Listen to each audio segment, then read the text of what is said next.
warahmatullahi wabarakatuh. Kami dari kelompok 2 akan mempresentasikan materi tentang fotoperiodisme dan embriogenesis. Saya Brahman dari absen 39. Perkenalkan, nama saya Sedia Permata Anugrah, nomor absen 8. Perkenalkan, nama saya Depara Glendiani, nomor absen 9. Nama saya Dika Setia nomor absen 10. Perkenalkan, nama saya Dimas Setia Putra 17. Nama saya Bila Mawati, nomor absen 10. Kita akan membahas fotoperiodisme. Fotoperiodisme adalah respon tumbuhan terhadap lamanya penyinaran atau panjang pendeknya hari yang dapat merangsang. Fotoperiodisme dibagi menjadi 4. Yang pertama, tumbuhan berhari panjang, long day plant. Yang kedua, tumbuhan berhari pendek, short day plants. Yang ketiga, tumbuhan berhari sedang, intermediate day plants. Yang keempat, tumbuhan berhari netral, day netral plants. Atau long day plants. Tumbuhan berhari panjang atau long day plants merupakan tumbuhan yang akan berbunga jika panjang waktu siang hari melebihi minimum waktu yaitu sekitar 12-14 jam. Contoh tumbuhan oat, kubis, gandum, lobak, beet, bari.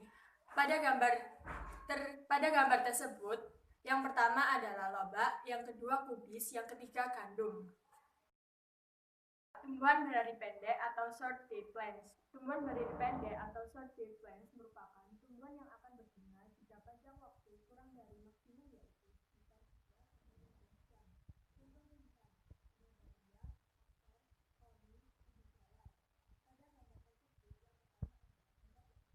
yang kedua adalah tumbuhan astar, yang ketiga adalah bunga dahlia. Tumbuhan berhari sedang, intermediate day plant. Tumbuhan berhari sedang merupakan tumbuhan yang berbunga jika terkena cahaya matahari kira-kira 12 jam sehari. Contoh, kacang dan tebu. Dari gambar tersebut, kita ketahui bahwa gambar yang pertama adalah kacang dan yang kedua adalah tebu. Tumbuhan berhari netral atau day netral plants. Tumbuhan berhari netral merupakan tanaman yang pembungaannya tidak peka terhadap fotoperiodisme. Proses pembungaannya tidak dipengaruhi panjang hari penyinaran cahaya matahari, tetapi dipengaruhi oleh usia tanaman itu sendiri. Contoh tumbuhannya yaitu mawar, bunga matahari, tomat, buckwheat. Yang pertama adalah bunga matahari dan yang kedua adalah mawar. Embriogenesis. Embriogenesis adalah proses pembentukan dan perkembangan embrio. Proses ini merupakan tahapan perkembangan sel setelah mengalami pembuahan atau fertilisasi. Tahapan pada embriogenesis secara umum melalui beberapa fase, antara lain, yang pertama ada zigot. Zigot terbentuk setelah terjadi proses fertilisasi atau bertemunya sel telur dan sperma di tuba falopi. Setelah sampai pada tahapan janin, akan terjadi proses organogenesis atau pembentukan organ-organ embrio dari 3 lapisan germinal embrio. Yang kedua ada morula. Pada fase ini, zigot mengalami pembelahan berkali-kali 2, 4, 6, sampai 64 sel. Saat berjumlah 64 plasmoter berkumpul dan membentuk bola sel yang tidak berongga yang dinamakan morula. Blastula merupakan bentuk lanjutan dari morula yang terus mengalami perkembangan. Sementara sel-sel morula mengalami pembelahan terus-menerus.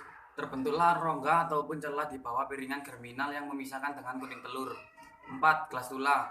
Blastula adalah fase awal dalam perkembangan embrio sebagai besar hewan, di mana blastula berlapis tunggal di reorganisasi menjadi struktur berlapis-lapis yang dikenal sebagai glastula.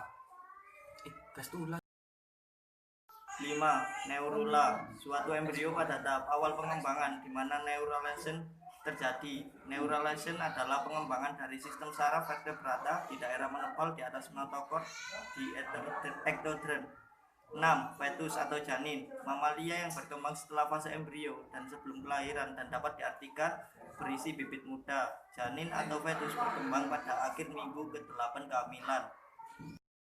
Dari kelompok kami, wassalamualaikum warahmatullahi wabarakatuh.